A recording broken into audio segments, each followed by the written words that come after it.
Hello friends, मेरा नाम है राहुल और स्वागत है आपका हमारे यूट्यूब चैनल में।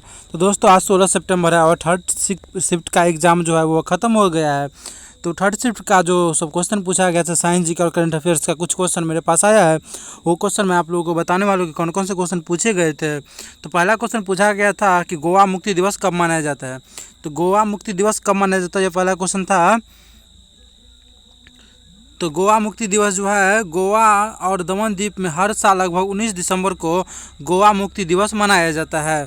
गोवा मुक्ति के लिए हुए युद्ध में जहां 30 पुर्तगाली मारे गए थे, वहीं 22 भारतीय वीरगति को प्राप्त हुए थे। घायल पुर्तगालियों की संख्या 57 थी, जबकि घायल भारतीयों की संख्या 54 थी। इसके साथ ही भारत ने 4668 पुर्तगालियों को भी बंदी बना लिया था। तो इसी तरह गोवा मुक्ति दिवस जो है 19 दिसंबर को मनाया जाता है। अगला क्वेश्चन दिया गया था, कर्क रेखा कौन से राज्य से होकर नहीं गुजरती है। तो कर्क रेखा जो है वो भारत के 8 राज्यों से होकर गुजरती है। गुजरात, राजस्थान, मध्य प्रदेश, छत्तीसगढ़, झारखंड, पश्चिम बंगाल, त्रिपुरा और मिजोरम, इस सब से होकर कर्क रेखा गुजरती है। इसको छोड़कर जो भी ऑप्शन में रहता वो आप लोग मारे होंगे। अगला क्वेश्चन दिया गया था, कॉमनवेल्थ 2022 में भारत की तरफ से पहला गोल्ड मेडल किसने जीता है। तो मीराबाई चानू ने कॉमनवेल्थ 2022 में स्वर्ण पदक जीतने वाली पहली भारतीय थी। अगला क्वेश्चन दिया गया था, दूसरे पंचवर्षीय योजना किस मॉडल पर आधारित थी। तो दूसरे पंचवर्षीय योजना जो थी वह महालनोबिस मॉडल को अपनाया था। इस दूसरी पंचवर्षीय का योजना का मुख्य उद्देश्य जो था वह बुनियादी और भारी उद्योगों के विकास पर विशेष जोर देने के साथ साथ तेजी से औद्योगिकीकरण था। 1956 की औद्योगिक नीति ने आर्थिक नीति के लक्ष्य के रूप में समाज के एक समाजवादी प्रतिरूप के रूप में स्थापना को स्वीकार किया था। अगला क्वेश्चन दिया गया था, मेंडलीफ आवर्त सारणी की क्या विशेषता थी।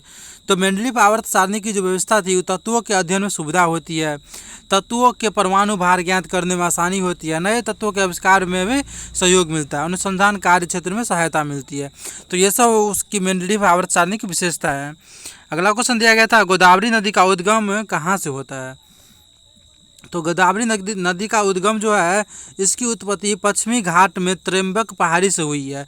यह महाराष्ट्र में नासिक जिले से निकलती है। इसकी लंबाई जो है वो 1465 किलोमीटर है। इस नदी का पाट बहुत बड़ा है। अगला क्वेश्चन पूछा गया था, सबसे पुरानी पर्वतमाला कौन सी है। तो सबसे पुरानी जो पर्वतमाला है, भारत की सबसे पुरानी पर्वत श्रृंखला है जो अरावली पर्वतमाला है। तो इसका करेक्ट आंसर क्या हो जाएगा, अरावली पर्वतमाला। अरावली भारत के पश्चिमी भाग राजस्थान में स्थित एक पर्वतमाला है।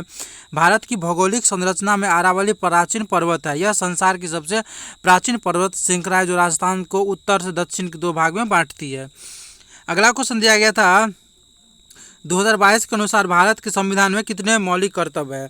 तो 2022 तक जो भारत के संविधान में 11 मौलिक कर्तव्य है। अगला क्वेश्चन दिया गया था, राज्य की शक्ति किस अनुच्छेद में है। तो संविधान के अनुच्छेद 257 के अनुसार प्रत्येक राज्य को अपनी कार्यपालिका शक्ति का प्रयोग इस प्रकार करना चाहिए जिससे संघ की कार्यपालिका शक्तियों के प्रयोग में कोई बाधा उत्पन्न हो। अगला क्वेश्चन दिया गया था, 2011 की जनगणना के अनुसार तीसरी सबसे ज़्यादा बोली जाने वाली भाषा क्या है।